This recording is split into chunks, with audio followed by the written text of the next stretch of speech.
Dragilor, bun găsit! După cum vedeți în jurul meu, mi-am pregătit toate ingredientele pentru că astăzi facem o prăjitură delicioasă cu umplutură de mac. Rom, stafide, coși de citrice, mac. Vai de mine ce e aici! Are blat frager cu unt sau cu untură, o să vă dau ambele variante, și o umplutură generoasă cu mac, cu stafide îmbătate în rom și cu coși de citrice. Ia uitați ce frumusețe de prăjitură! Arată nemaipomenit, nu-i așa? Și uitați câtă umplutură! Se face ușor, e delicioasă, haideți să ne apucăm de treabă! Avem aici ingredientele pentru aluat. Eu am folosit o tavă de 30 pe 25 de centimetri. Iar pe pagina următoare ingredientele pentru umplutură. Bineînțeles, le citiți mai ușor de la descrierea videoclipului.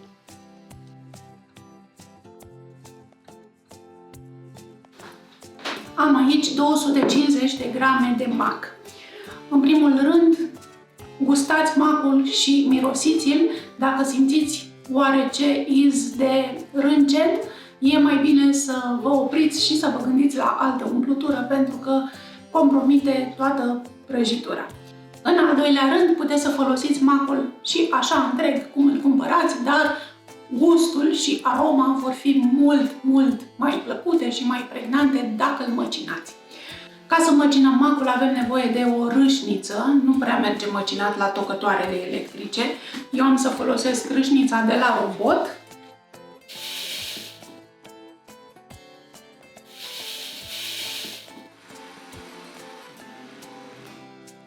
Și pe măsură ce îl macin, îl pun într-un castron. O să vedeți că macul măcinat începe să miroasă foarte frumos și devine mult mai păstos. Am terminat de măcinat macul și urmează să-l fierbem în lapte. Și acum un mic truc, dacă vreți o textură mai interesantă în umplutură, în care să simțiți și ceva crocant, păstrați o lingură, două de mac nemăcinat și adăugați-l în umplutură. Așa o să aveți o pastă delicioasă în care aici-colo mai dați de câteva semințe crocante. Punem la fiert 250 de ml de lapte cu un praf de sare, 100 de grame de zahăr, dacă vă plac prăjiturile mai dulci puteți să puneți și mai mult, și mai pun aici 2 pliculețe de zahăr vanilat. Amestecați la început să se dizolve zahărul. Când zahărul s-a dizolvat și laptele începe să se umfle, turnăm macul.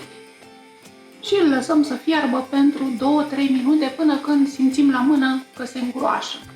Când macul s-a îngroșat și a ajuns la consistența unei smântâni, stingem focul și punem aici 50 de grame de unt. Amestecăm să se topească untul. Și acum ducem cratița într-un loc răcoros și lăsăm macul să se răcească înainte să trecem la pasul următor de preparare a umpluturii. Ne ocupăm de aluat. Aici am 400 de grame de făină, peste care punem un praf de sare, 30 de grame de zahăr pudră, 2 pliculețe de zahăr vanilat, coaja rasă de la o portocală sau de la o lămâie, eu am portocală aici, un pliculeț de praf de copt, amestecăm puțin, punem untul rece tăiat cu bulețe, 150 de grame, și îl distribuim puțin în făină, ca să nu stea grămadă într-un loc. Dacă vreți să folosiți untură, în loc de 150 de grame de unt, puneți 120 de grame de untură.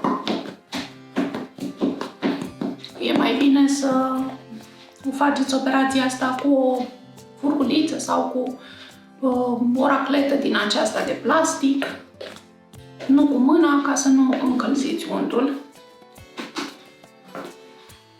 Și acum putem să punem ingredientele lichide, 2 gălbenușuri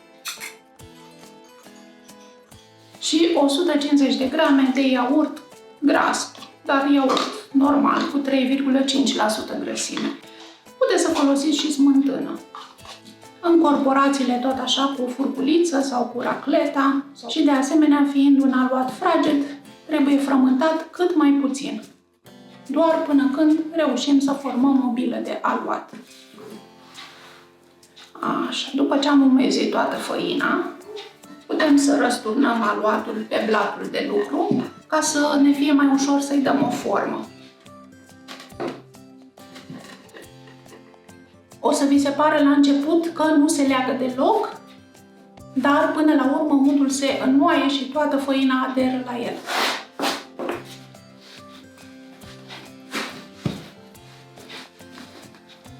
Bun, s-a legat cât de cât aluatul, este suficient. Și acum așa din ochi îl împărțim în 3 părți egale, cam așa, și dăm deoparte o treime. Încercați să le dați de pe acum o formă dreptunghiulară, pentru că o să fie mai ușor când întindem foile. Ambalați fiecare bucată separat în folie alimentară și le lăsăm la frigider pentru jumătate de oră, cât timp ne mai ocupăm de umplutură. Macul fiert s-a răcit, așa că o să-l pun într-un castron mai mare și mai am aici coajă confiată de portocale, cam 40 de grame, toiată mărunt. Avem rețeta pe canal, dar dacă nu o aveți acum, o puteți înlocui cu coajă rasă de portocale sau puteți să o omiteți pur și simplu. Coajă rasă de lămâie. Aici am 60 de grame de stafide pe care le-am lăsat la hidratat cam o oră și jumătate în rom. Rom, 30 de ml și atenție, eu folosesc rom băutură, rom cu alcool. Dacă vreți să puneți esență de rom, care e mult mai concentrată, puneți mai puțin, să zicem o linguriță sau cam așa. Vă dați seama ce arome grozave sunt în umplutura asta? Deja miroase amețitor. Ca să legăm umplutura, am aici 100 de grame de făină și am să pun peste ea o linguriță foarte rasă de praf de copt. Asta ca să o aereze puțin, să-i dea un pic de volum.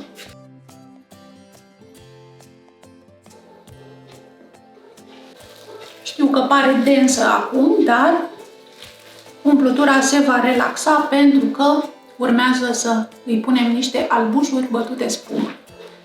Am aici 2 albușuri rămase de la aluat și un albuș de la oul cu care ungem prăjitura pe deasupra. Pentru că acolo o să folosesc gălbenușul înmuiat cu puțin lapte. Deci 3 albușuri pe care le mixăm până când se întăresc foarte bine.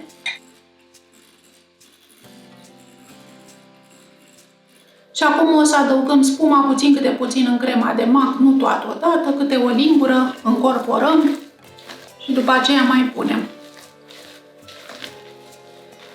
Și cam după a doua lingură o să vedeți că se mai relaxează crema și nu mai e la fel de fermă.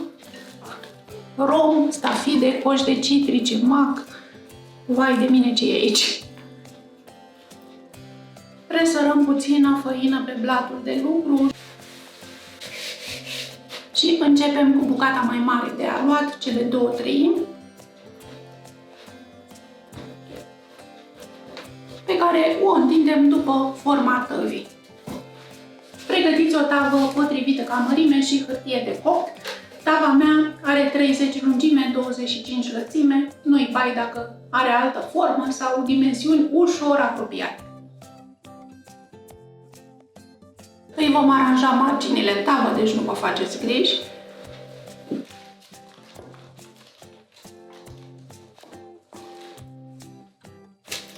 Și cu degetele ridicați marginile cam 1 cm de la bază, exact porțiunea pe care vine umplutura.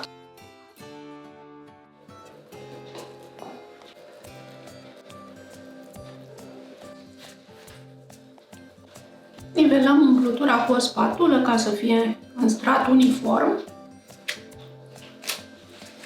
Iar acum întindem și cealaltă bucată de aluat, bucata mai mică,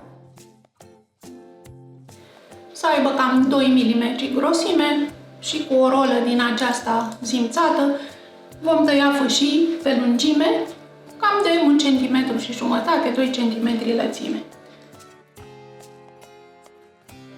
Și începem să așezăm fâșiile pe diagonală. Vom îndrepta capetele imediat și ajustați marginile cu o foarfecă de bucătărie.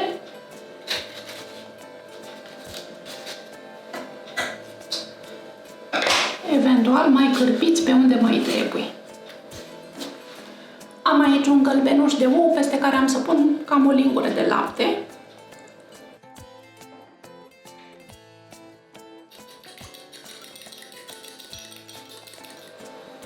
Și cu o pensulă o să ungem decorul prăjiturii, adică grilajul acesta din aluat. Iar peste oul bătut o să presar zahăr tos. Pentru că se caramelizează la copt, vine cu aromă de caramel și dă și un aspect frumos. Și gata, prăjitura merge la cuptor, la 170 de grade, fără ventilație, cuptorul să fie preîncălzit. Dacă aveți cuptor pe gaz, treapta medie. Și 35-40 de minute, depinde de cuptorul fiecăruia. Până când o vedeți că se desprinde ușor de margini și e frumos rumenită. Ia uitați ce frumusețe de prăjitură! Și nu vă spun cât de bine miroase! Lăsați-o să se răcească în tavă măcar vreo 20 de minute și după aceea vă ajutați de marginile hârtiei de copt ca să o scoateți pe un grătar. Așa arată prăjitura mea după ce s-a răcit. Arată nemaipomenit, nu-i așa? Și uitați câtă umplutură! Se văd și stafidele, se văd și cojile de citrice, se simt aromele de coajă confiată de portocală și de rom. Iar blatul e foarte, foarte fraged și cu gust minunat de unt. Chiar o prăjitură foarte, foarte bună, sper să o încercați și voi și abia aștept să-mi spuneți cum a ieșit. Numai bine!